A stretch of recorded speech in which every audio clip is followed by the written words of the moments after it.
TIFU by consuming an energy drink.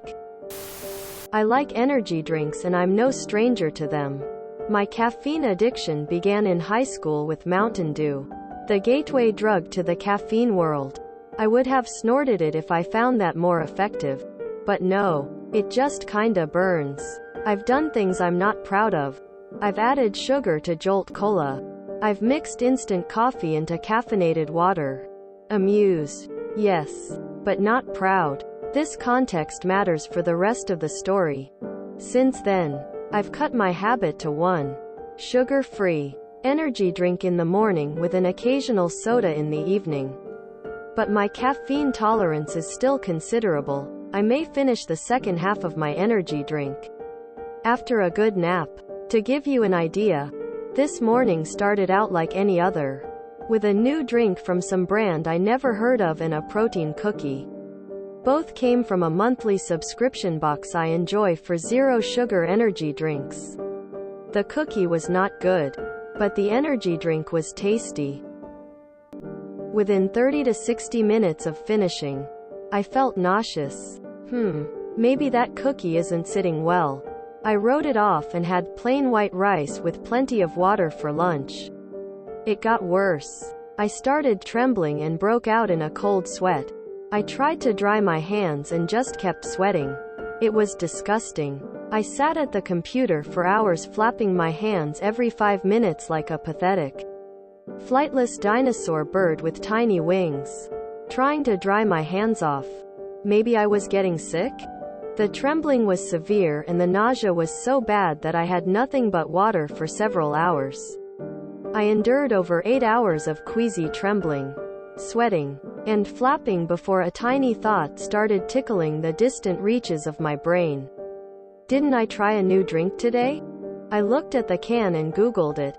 Redline Cognitive Candy is stronger than the original Redline and Redline Extreme. Sure, but they all say that. It's just marketing fluff. I try different brands all the time and drink a can a day, so there's no way. Right? I kept reading. Redline energy drinks are currently the second most potent energy drinks available to consumers in the United States. I see. It's less potent by volume than 5-Hour Energy. But there's more of it in a can, so it ends up stronger overall. Even better. The protein cookie I had alongside it was so dry that I basically slammed the entire thing in 20 minutes. It wasn't on a completely empty stomach. But that tiny protein cookie was a white picket fence versus the Redline tsunami. But that's old news. At this point, the restraints are locked in and I'm on this ride until it ends. Class action lawsuit filed over Redline energy drink. According to the Redline energy drink lawsuit, persons who have consumed the product have reported a range of adverse side effects, including, but not limited to, chills, excessive sweating, vomiting, convulsions, chest pains and rapid heartbeat. Wait, this lawsuit is from 2012. Didn't I just read that this new one is stronger than even the extreme version? Side effects of caffeine overdose. Trembling, anxiety, rapid heartbeat. Well, this is a first. The effects began to lessen very gradually. By the time I felt capable of eating, I was ravenous. It seemed only appropriate to have Taco Bell like a good little junkie. It was a bright spot in a sea of misery. Sweating, 10 hours. Nausea, 12 hours. Trembling, 16 hours. Anxiety, 30 years. That's probably unrelated. I went to bed around 3 a.m. I put my phone down at 5 a.m. I picked my phone back up at 7:30 a.m. and browsed energy drinks. Then saw something I wanted and ordered it on Amazon because my intelligence is questionable. I put my phone down again and lied awake past my alarm. I turned it off and just lied there. Finally, around 11:30 a.m., I entered a half-conscious trance like a Buddhist monk who's gone down a dark path in his life. I slept for maybe 3 hours and then got up and began my usual routine. with a pause for existential crisis upon opening the fridge and considering if I really wanted to do an energy drink today. If you have grasped my predilection for poor life decisions, you already know the answer to that question. In the end, it took over 24 hours to come down from this unassuming little can. I'm both terrified and impressed. I don't know how much cocaine they put in it or why it's legal.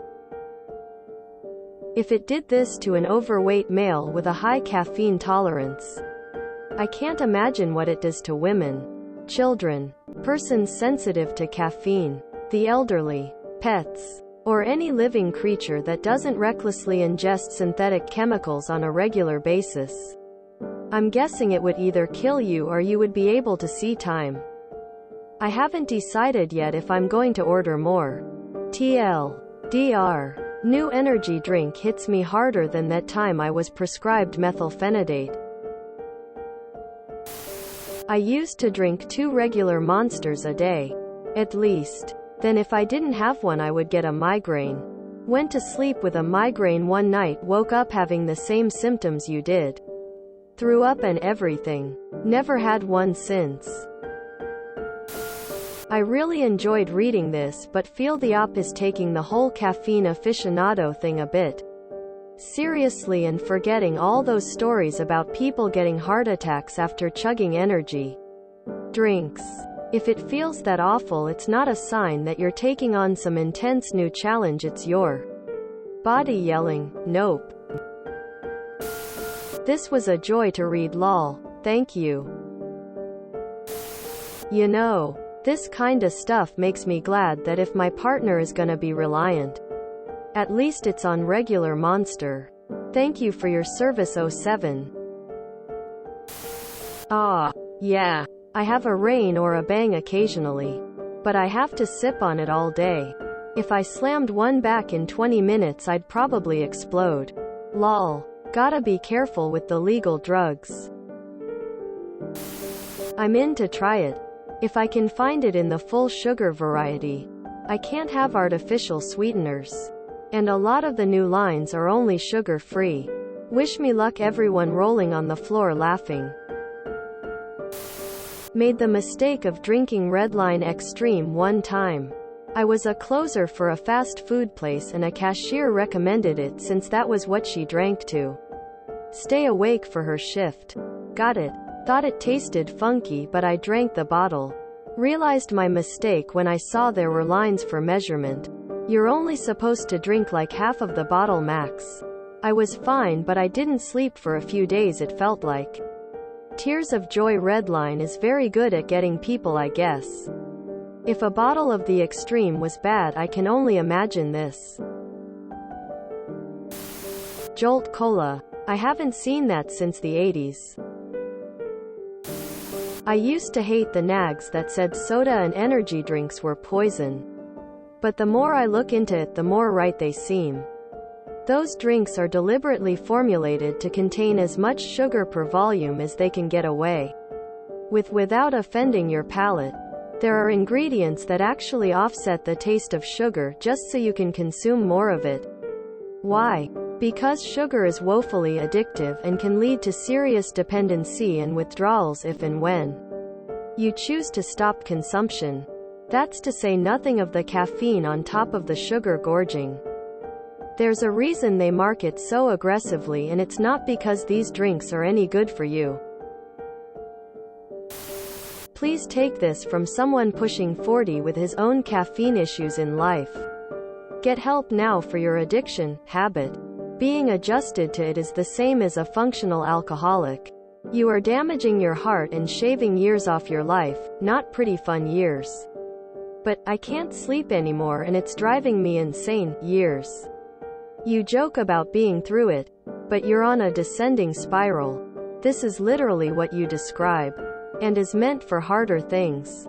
But as someone who has also lived it, it's accurate. https u2.be/hungerjpo. And this, sir, is why I stick to just plain old unassuming rockstar. As a coffee drinker, Such stories remind me that tales of hardcore caffeine addiction most of the time have nothing to do with coffee. I wonder how a can of this forsaken nectar compares to an espresso. I never was a fan of energy drinks, but I used to chug them once in a while during my adolescence.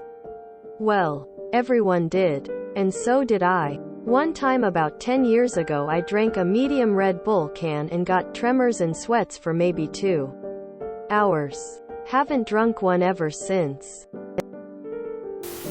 I used to drink 4 coffees a day with no effect until one day I started feeling lightheaded and with heart palpitations, etc. The weird thing is I never linked it to the coffee drinking because I had done the same amount of coffees all my life. It was only through a gradual process of elimination that I narrowed it down to coffee and chocolate. And that was it. For some reason, I cannot have caffeine in any large quantities anymore. If you enjoyed this video, please check out our playlists full of similar content. Epic Ericast is like doom scrolling for your ears. Please like, share, and subscribe.